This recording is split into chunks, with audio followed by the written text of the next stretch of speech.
নমস্কার, রান্নাঘরে মহারানীতে তোমাদের সবাইকে স্বাগত।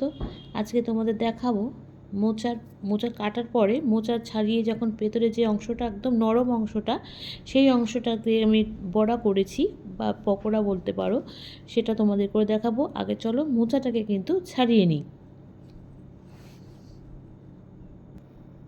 আচ্ছা, মোচা আমি ছাড়িয়ে কিন্তু মোচাটা কুচি কুচি করে কেটে হলুদ জলে ভিজে রেখেছি। তা সত্ত্বেও যখনই জানি দেখবে মোচা একটু মানে কালো কালো হয়ে যায়। আচ্ছা, যে পার্টটা আমি তোমাদের পকোড়া করব সেই পার্টটা দেখো, একদম শেষে মোচাটা খুব কচি ছিল, শেষে যে অংশটা থাকে সেই অংশটাকে কিন্তু আমি এভাবে কেটে নিয়েছি, একদম সরু করে কেটেছি। কেটে এই অংশটারই কিন্তু আমি পকোড়া করব। এটাকে মোচার একদম ভেতরে নরম অংশ বলে, সেই অংশটাকে কিন্তু এবার আমি পকোড়া করব। তোমরা কারা কারা খেয়েছো, খেতে কিন্তু খুব সুন্দর লেগেছিল। আমি অবশ্য প্রথমবারই করলাম পকোড়াটা। আচ্ছা, আমি এটা বড় পাত্র নিয়ে নিয়েছি। এর মধ্যে দেখো প্রথমে দিয়ে দেবো বেসন, যে ব্যাটারটা গোলাবো। ব্যাটারটা মানে যেটার মধ্যে মোচার এই অংশটাকে, বড়ার অংশটাকে মানে ডোবাবো, সেই অংশটাকে, তার জন্য যে বেসনের ব্যাটারটা তৈরি করতে হবে। এখানে দেখো বেসন নিয়ে নিয়েছি, বেসনের সাথে দেব হচ্ছে চালের গুঁড়ো। আমি বেসনের সাথে দিয়েছি চালের গুঁড়ো। আচ্ছা, আর দেব হচ্ছে নুন, দেব অল্প সামান্য পরিমাণ নুন দেব। আর নুন দিয়ে তারপরে কিন্তু একটু হলুদও দেবো। মোটামুটি সবই দিয়েছি, কালো জিরেও দেবো। দিয়ে ব্যাটারটা কিন্তু খুব পাতলা করব না, আবার খুব ঘনও করব না। আচ্ছা, এবার একটু কালো জিরে দিয়ে দিচ্ছি।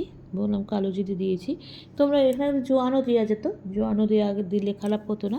আচ্ছা, কালো জিরে দিয়ে দিয়েছি। দিয়ে এবার কিন্তু এটাকে আগে একটু মিশিয়ে নিলাম। নিয়ে দেখো অল্প অল্প জল দিয়ে, কিন্তু প্রথমে জল ঢেলে দেবে না, তাহলে কিন্তু পাতলা হয়ে যাওয়ার চান্স থাকে। তার জন্য কিন্তু অল্প অল্প জল দিয়ে এটাকে কিন্তু ভালো করে মিশিয়ে নিতে হবে, একটু ঘন করে। আচ্ছা, ব্যাটারটা কিন্তু আমি একটু ঘনই করেছি।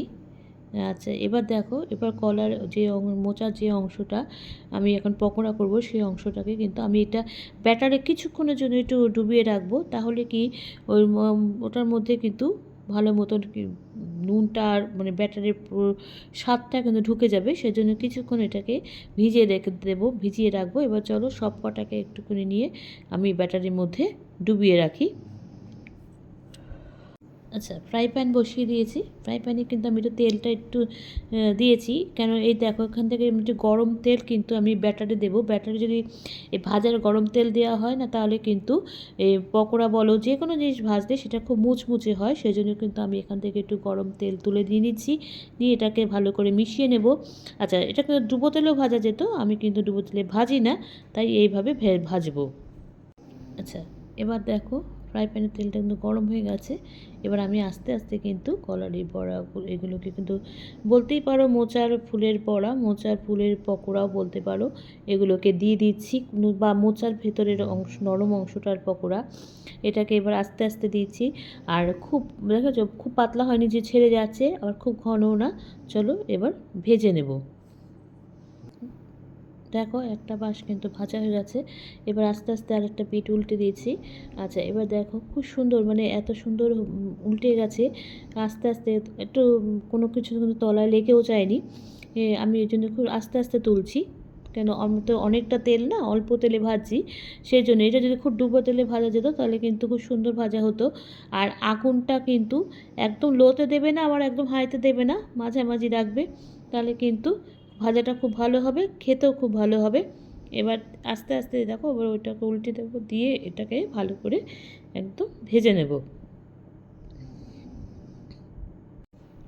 আচ্ছা, হয়ে গেছে আমার কিন্তু ভাজা, এই পার্টটা প্রথম পার্টটা কিন্তু ভাজা হয়ে গেছে। এবার এগুলোকে দেখো আস্তে আস্তে আমি ডিশে তুলে নিচ্ছি। আর এগুলো কিন্তু বেশ ডালের সাথে, নিরামিষের দিনে ডালের সাথে কিন্তু খুব ভালো লাগে খেতে।